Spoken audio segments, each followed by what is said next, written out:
2월의 마지막 주일입니다. 저는 오늘 아침 우리가 함께 봉독한 말씀들을 중심으로 해서 왜 우리 그리스도인들은 세상 사람과 다르게 살아야 하는지 다르게 살자라는 제목으로 하나님의 메시지를 전하도록 하겠습니다. 우리가 세상 사람들과 다르게 살아야 하는 첫 번째 이유는 이것입니다. 첫째, 우리는 거룩하신 하나님의 자녀입니다. 우리 그리스도인들은 이 세상에 살고 있고 또 육적으로 곧 눈으로 보이는 모든 것이 세상 사람들과 다를 것이 없지만 영적으로 저들과 우리는 다른 사람들입니다. 무엇이 다르냐고요? 다른 점은 말하라고 한다면 저는 이렇게 말씀드릴 수 있습니다. 우리는 저들과 다른 존재로서 소속이 다르다. 구체적으로 말씀드리면 먼저 우리는 세상 사람들과 다른 존재들입니다. 어떻게 다른 존재들입니까? 하나님이 창조하신 타락 이전의 첫사람 아담과 같이 영이 살아있는 산 사람들입니다. 한마디로 예수님의 말씀처럼 우리는 산자입니다. 영은 육신의 눈으로 볼 수 없기 때문에 겉으로 보기에는 예수 믿기 전이나 믿은 후에 변한 것이 없어 보이지만 실상은 아니라는 것입니다. 세상 사람들은 혼은 살아있으되 영이 죽어있는 존재들입니다. 영이 죽어있기 때문에 지금은 살아있으나 마치 타락 이후에 아담과 하와처럼 죽어가고 있는, 그리고 언젠가 죽어 영벌을 받게 될 존재들로 죽은 자입니다. 그러나 예수를 믿어 구원을 얻은 자들은 영이 살아있는 자들로 언젠가 하나님이 예비하신 낙원에서 영원히 살게 될 산자입니다. 확인 들어갑니다. 우리 구주 예수님이 말씀하셨습니다. 예수께서 대답하시되 진실로 내게 이르노니 사람이 물과 성령으로 나지 아니하면 하나님의 나라에 들어갈 수 없느니라. 육으로 난 것은 육이요 영으로 난 것은 영이니 내가 내게 거듭나야 하겠다 하는 말을 놀랍게 여기지 말라. 요한복음 3장 5절에서부터 7절까지의 말씀입니다. 아울러 예수님은 살리는 것인 영이니 육은 무익함이라고 말씀하셨습니다. 복음을 듣고 깨달아 예수님을 나의 주, 나의 하나님으로 영접하면 영이 살아있는 자가 되는 것입니다. 동시에 놀라운 사실은 하나님의 자녀가 되는 거예요. 영이 살아나면 하나님의 또 자녀가 되는 거예요. 예수님이 이렇게 말씀하셨습니다. 영접하는 자 곧 그 이름을 믿는 자들에게는 하나님의 자녀가 되는 권세를 주셨으니. 요한복음 1장 10일입니다. 권세, 워낙 그렇게 될 수 있게 된 거라는 거죠. 이것이 세상 사람들에겐 감추어진 거듭남의 비밀인 것입니다. 두 번째 다른 점은 소속이 다릅니다. 우리는 하나님의 자녀들로 빛 되시는 하나님께 속해 있고 세상은 어둠 곧 사탄에 속해 있습니다.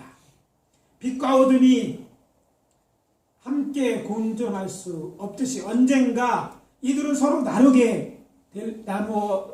다른 곳에 소속된 데고 곳에서 살게 될 날이 있을 것입니다. 그리고 하나님이 거룩하시기 때문에 하나님의 자녀된 우리 또한 거룩한 존재들로서 세상 사람들과는 구별되게 하나님 앞에서 늘 거룩하게 살아야 하는 존재들인 것입니다. 하나님의 거룩한 자녀다. 이것이 우리의 정체성입니다. 따라해 봅시다. 나는 하나님의 거룩한 자녀다. 여기서 반드시 짚고 넘어가야 할 것은 우리가 믿고 섬기는 우리의 하늘 아버지는 세상 사람들이 생각하는 신들, 즉 가드스가 아니야 유일하신 참신 곧 하나님이라는 사실입니다. 그것도 이 하나님은 거룩하신 하나님이십니다. 레위기 11장 15절입니다. 나는 너희의 하나님이 되려고 너희를 애굽 땅에서 인도하여 낸 여호와라. 내가 거룩하니 너희도 거룩할지어다. 아멘. 여호와 하나님께서 믿음의 조상 아브라함 후손족의 이스라엘 자손을 택하여 당신의 백성을 삼으면서 첫 번째 하신 일은 저들을 애굽 사람들과 거룩히 구분하여 자신의 소유로 삼은 것입니다. 출애굽기 13장 2절입니다. 이스라엘 자손 중에서 사람이나 짐승을 만농하고 태어나 처음 난 모든 것은 다 거룩히 구별하여 내게 돌리라. 이는 내 것이니라 하시니라. 여호와 하나님께서는 애굽 땅에 있는 모든 처음 태어난 것은 모두 죽이는 10번째 재앙에서 이스라엘의 장자들을 거룩히 구별하여 살려서 자신의 소유로 삼은 것입니다. 그리고 거룩하게 하신 것입니다.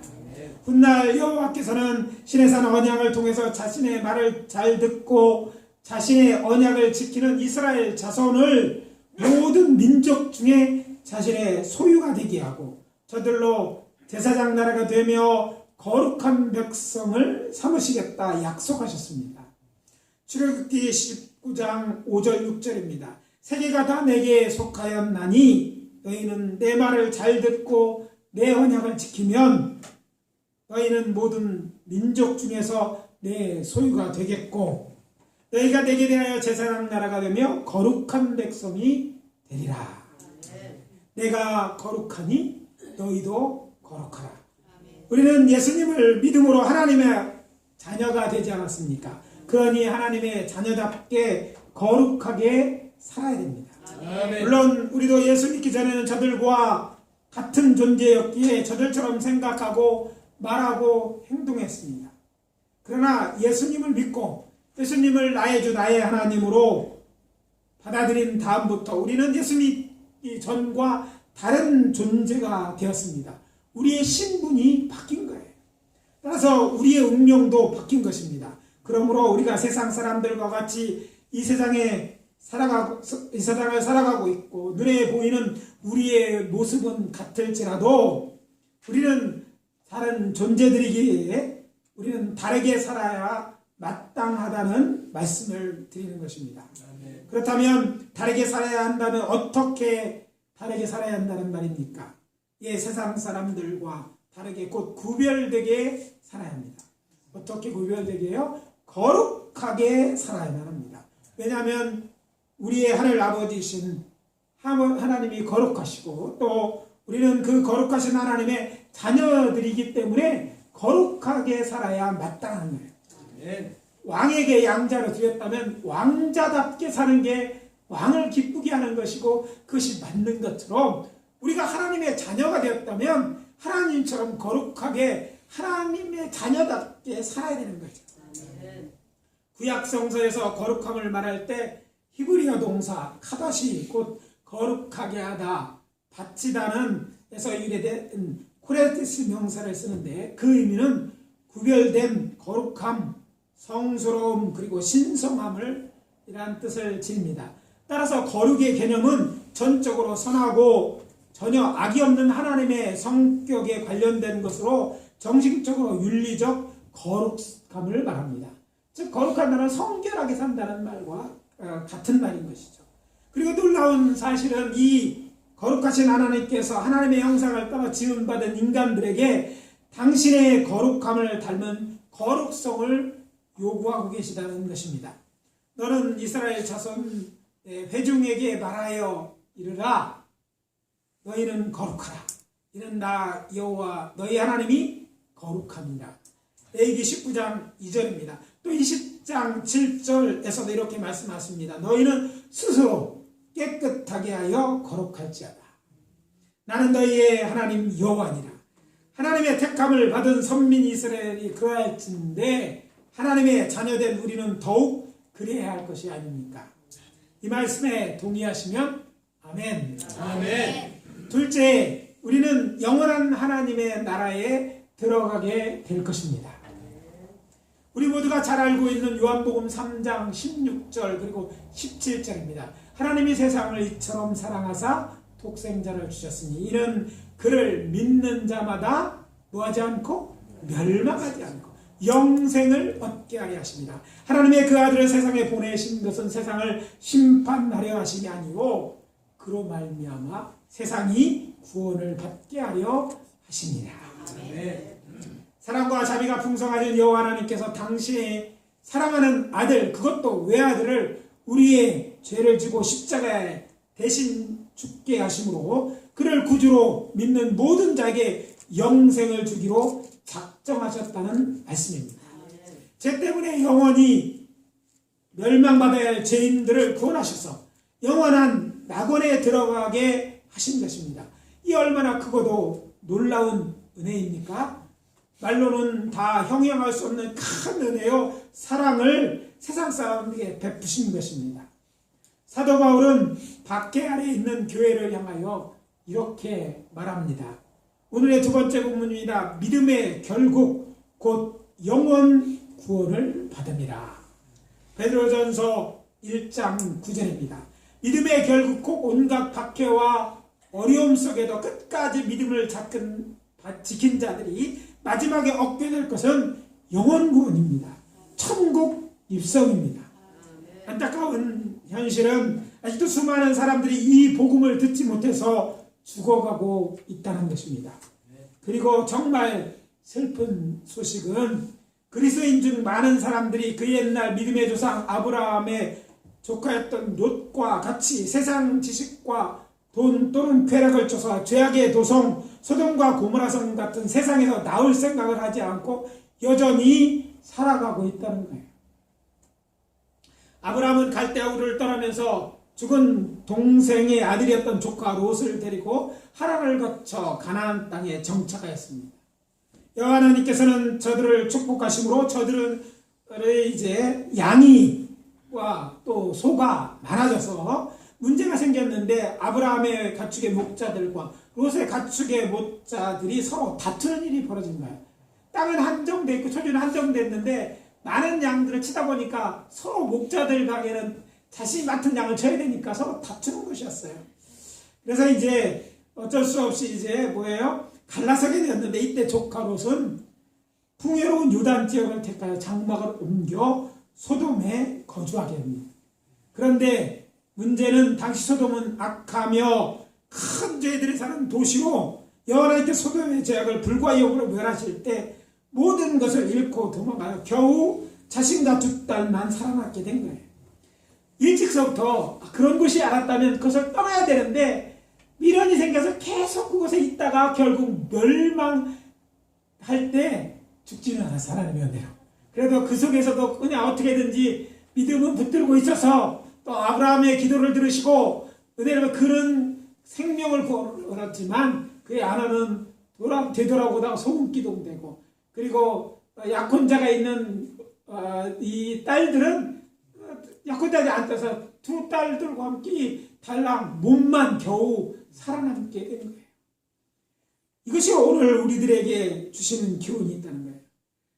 우리는 지금 마태복음 24장에 기록되어 있는 예수님께서 말씀하신 세상 끝에 있는 증조들이 차고도 넘치는 세상에서 살고 있습니다. 하나님께서 이 죄악으로 더럽혀진 이 땅을 불로 심판하실 날이 멀지 않다는 말입니다. 그러므로 이 아브라함의 조카 롯의 선택과 소돔과 고모라성의 멸망은 우리에게 큰 거울이 되어야 할 것입니다. 야고보의 형제, 예수님의 형제이죠. 유다는 말합니다.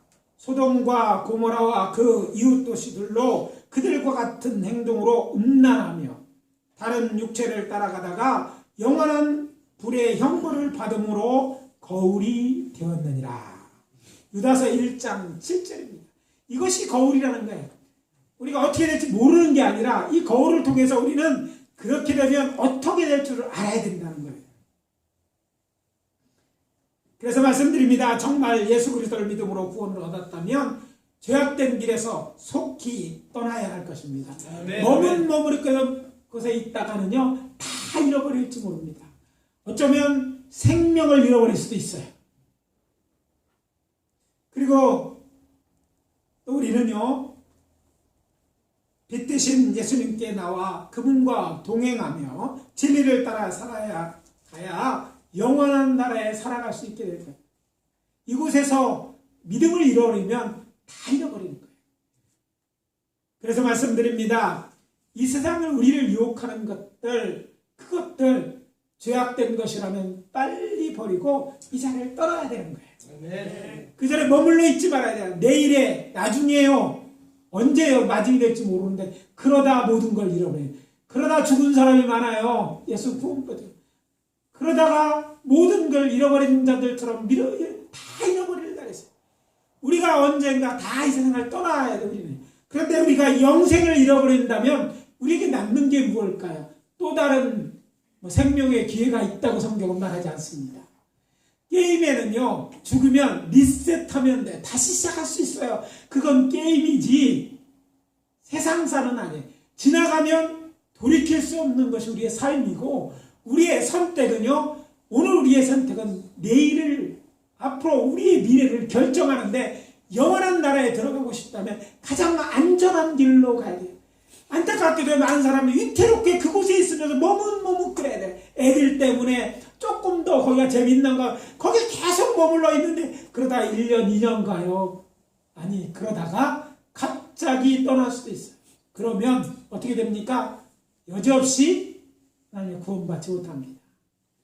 성경이 말하고 있는 거예요. 변하지 않습니다. 하나님이 그렇게 말씀하셨어요. 그런데 우리는 아닐 거라고 말해. 그건 신학자들의 얘기일 수 있지만 그것은 참이 아닙니다. 왜? 하나님의 진리의 말씀에 근거하고 있지 않기 때문입니다. 그러니까 우리가 영원한 하나님에 꼭 들어가야 된다고 여러분이 믿는다면, 그러기를 원한다면 죄악된 소돔과 고모라에서 빨리 떠나는 게 최선입니다. 조금 잃어버렸다가 계속 뭐 하다 보면 더 많은 것을 잃어버렸어요. 아니, 생명을 잃을 수 있다는 것이 오늘 우리들이 소돔과 고모라는 거울을 통해서 발견해야 되는 것입니다. 마지막으로 우리는 세상 사람들과 다른 목적을 가지고 다르게 살아야 합니다. 하나님의 자녀된 우리 그리스도인은 하나님의 나라를 위해 살아야 합니다. 그럼에도 불구하고 오늘 한국교회의 문제는요, 세상과 다르게 살려고 하지 않는다는 거예요. 어떻게 하면 세상과 같이 살까? 이렇게 궁리하는 거예요. 왜? 그래야지 편하니까. 그러니까 내 욕심대로 살고 싶으니까 그렇게 하는 거예요. 그건 하나님이 기뻐하는 모습이 아닙니다. 요즘 별로 인기 없는 철학자 명제이지만 이런 말이 있습니다. 사람은 먹기 위해 사는 것인가? 아니면 살기 위해 먹는 것인가? 어느 말이 맞는지 생각해도 하면 할수록 아리송하지만 그리스도인이라면 답은 간단합니다. 왜냐하면 그리스도인은 세상 사람과 다르게 살아야 하는 분명한 목적이 있고 그것을 위해 먹고 살아야 하는 거예요. 그 목적은 하나님의 나라에 관한 것입니다. 우리는 구원을 얻었지만 하나님이 아직 이 세상에 우리를 놓아두는 것은 우리로 그 하나님의 나라를 위해서 해야 될 일이 있기 때문입니다. 그 일은요, 예수님이 하실 수 있는 게 아니에요. 세상 사람을 구원하는데 예수님의 일을 우리가 대신할 수도 없어요. 우리는 죄 있는 사람이고 대신 죽어도 소용없잖아요. 그런데 그 일은 예수님만 하실 수 있기 때문에 예수님이 우리를 위해 죽으셨어요.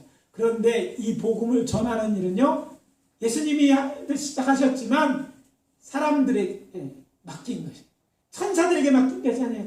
믿는 자들에게 맡긴 일이고 이것을 위해서 저들을 구원하는 일에 우리를 동참하시기로 합니다. 하나님이 인간을 구원하는 그 하나님의 일, 하나님의 자녀인 우리들에게 그 일을 같이 하시라고 초청하신 거예요. 이 큰 일 때문에 우리를 이 세상에 위험하지만 아직 남겨두시고 우리에게 기회를 주시는 것입니다. 성자 하나님이신 예수님의 공생의 처음과 제일 마지막에서 하신 메시지 모두가 하나님의 나라에 관한 것이었습니다. 우리가 잘 아는 것처럼 예수님은 자신의 공생애를 시작하면서 침례 요한처럼 이렇게 선포하셨습니다. 이때부터 예수님께서 비로소 전파하여 이르시되 회개하라, 천국이 가까이 왔느니라. 마태복음 4장 17절입니다. 이 본문의 병행구절 마가복음 1장 15절에 보면 마가는 이렇게 기록하였습니다. 이르시되 때가 찼고 하나님의 나라가 가까웠으니 회개하고 복음을 믿으라 하시더라. 같은 말씀을 기록하면서 한 사람은 천국이라고 말한 반면 다른 사람은요 하나님의 나라라고 말했어요. 그러니까 천국이나 하나님의 말은 동의어라는 뜻인 것이죠. 당시에 같은 말로 쓰였다는 것을 알 수 있는 거예요. 참고로 복음은 메시아이신 예수님을 나의 주, 나의 하나님으로 믿는 믿음으로 얻는 영원 구원 곧 영생입니다. 그리고 예수를 그리스도로 믿는다는 것은 하나님 나라의 백성이 된다는 말입니다. 그 나라는 세상에 속한 나라가 아닙니다. 그러니까 예수 믿는 모든 사람들은요 이중국적자입니다.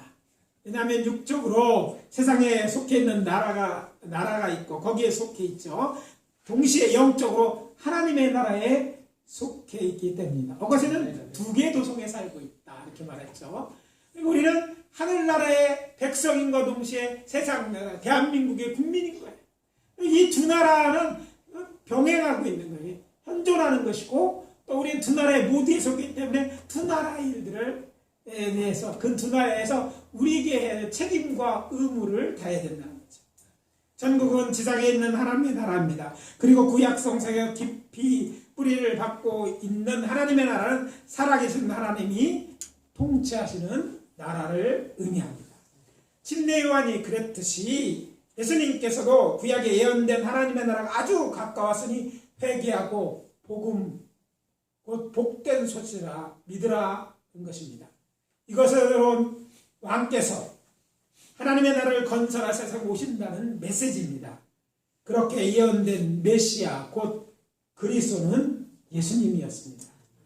하나님의 나라는 왕으로 오신 예수님께서 그의 공생의 초기에 산에서 당신을 따르는 무리를 향해 8가지 복, 즉 8복으로 시작해서 천국 시민 된 하나님의 앞에서 갖춰야 할 성도의 바른 삶이 무엇인지 말씀하셨습니다.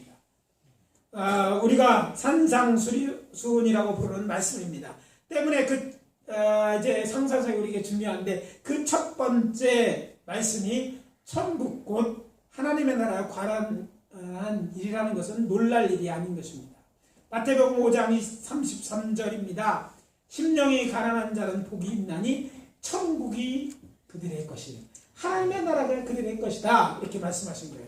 그뿐이 아닙니다. 예수님께서 기도에 대해서 가르치면서 너희는 이방인처럼 염려하지 말라고 하시면서 너희 하나님께서 이 모든 것이 너에게 있어야 될 줄을 아신다고 하시며 이렇게 말씀하셨습니다. 그런즉 너희는 먼저 그의 나라와 그 일을 구하라. 그리하면 이 모든 것을 너희에게 더하시리라. 마태복음 6장 33절입니다. 너희는 먼저 하나님의 나라와 하나님의 의를 위하여 기도하라 명령하신 거예요. 해야 될 일이고 그 일을 위해 하나님의 도우심이 필요하기 때문에 먼저 네가 구해야 될 것도 있지만 하나님의 나라를 구하라는 거예요. 의를 구하라고 주님이 우리에게 명령하신 것입니다. 다시 본문으로 돌아가서 부활하신 예수님께서는 당신의 제자를 불러 모으신 후에 이렇게 당부하셨습니다. 마지막 당부죠. 너희는 온 천하에 다니며 복음을 전파하라. 마가복음 16장 15절입니다. 이 말씀을 마태가 전하는 버전으로 듣겠습니다. 하늘과 땅의 모든 것을 내게 주셨으니 그러므로 너희는 가서 모든 민족을 제자로 삼고 아버지와 아들과 성령의 이름으로 세례를 베푸고 내가 너희에게 분부한 모든 것을 가르쳐 지키게 하라. 볼지어다 내가 세상 끝날까지 너희와 항상 함께 있으리라. 마태복음 18장 18절에서 20절입니다.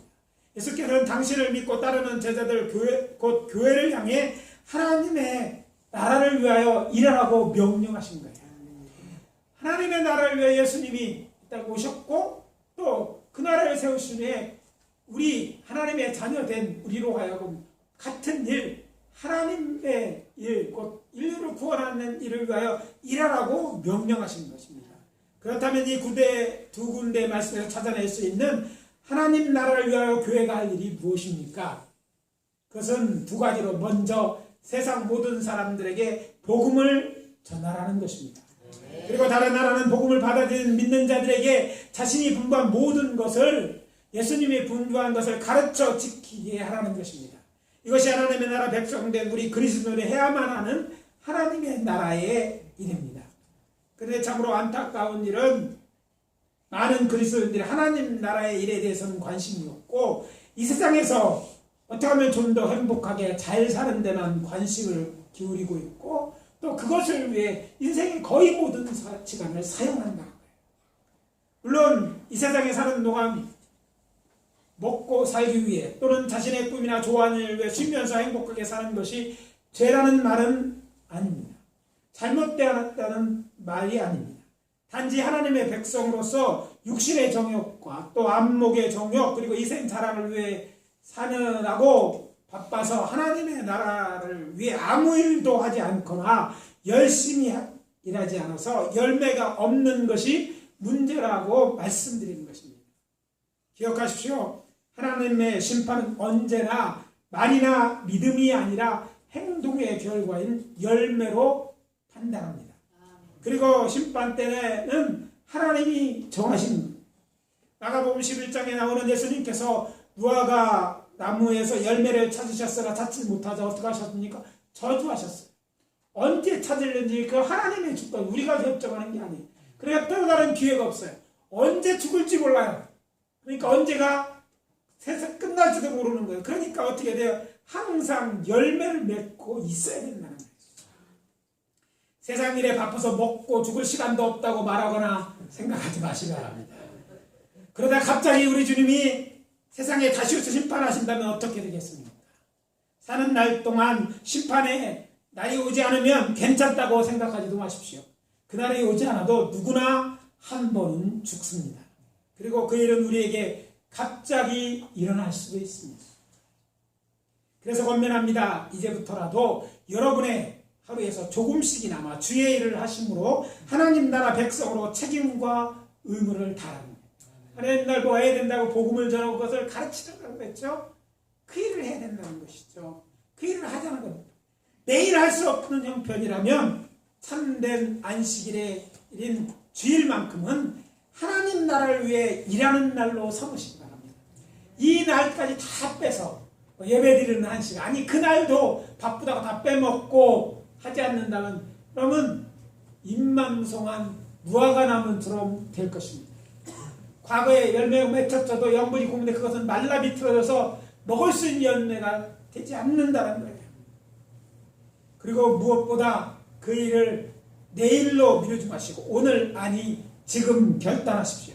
주일을 하나님께 예배되는 대로 지키는 동시에 우리 구주 예수님이 명하신 것처럼 세상 사람들에게 복음을 전하거나 하나님의 말씀을 가르쳐 지키게 하나 선한 일을 행하는 날로 삼으십시오. 만약 지금 그렇게 결단한다면 우리의 하늘 아버지신 여호와 하나님께서 기뻐하시고 그런 결단에 열매를 맺을 수 있도록 우리를 축복하시고 도와주실 것입니다. 아멘. 이렇게 하기로 다짐하는 분, 지금 다짐하는 분들은 큰 소리로 아멘. 아멘. 이제 오늘 말씀을 마무리합니다. 우리는 거룩하신 하나님의 자녀이고 영원한 하나님의 나라에 들어가게 될 것이기 때문에 세상 사람들과 다른 목적을 가지고 다르게 살아야 돼요. 어떻게 다르게 살아야 돼요. 우리 모두 영원한 하나님의 나라를 하늘나라를 소망하며 오늘 하루하루를 하나님의 말씀을 따라 살아갑시다. 그렇게 살기로 다짐하고 실천한 우리 모두 되시기를 예수 그리스도의 이름으로 축원합니다. 아멘. 아멘. 기도하겠습니다. 아버지 하나님 주의 은혜와 사랑을 감사합니다. 오늘 우리로 하여금 세상 사람들과 다르게 살라고 말씀하시는 음성을 들었습니다. 이 말씀을 깊이 마음에 새기고 하나님의 자녀답게 거룩하게 살게 도와주시옵소서. 살 수 있도록 도와주시옵소서. 아멘. 용기를 주시고 살아갈 수 있도록 힘을 주시옵소서. 아멘. 또한 아버지 하나님이여 하나님의 나라를 위해 우리가 일을 맡았습니다. 우리는 언젠가 영원한 하나님의 나라에 들어갈 자인데 그러기 위해 이 땅에 사는 날 동안 아직 우리에게 주어진 시간 동안에 아버지 하나님의 복음을 전하고 새로운 하나님 말씀을 가르치고 선한 일을 행함으로 하나님을 영원하게 하는 그런 아버지 세상 사람들과 다른 삶을 살 수 있도록 인도하시고 하나님 영광을 받아 주시옵소서. 예수 그리스도 이름으로 축복하며 기도합니다. 아멘.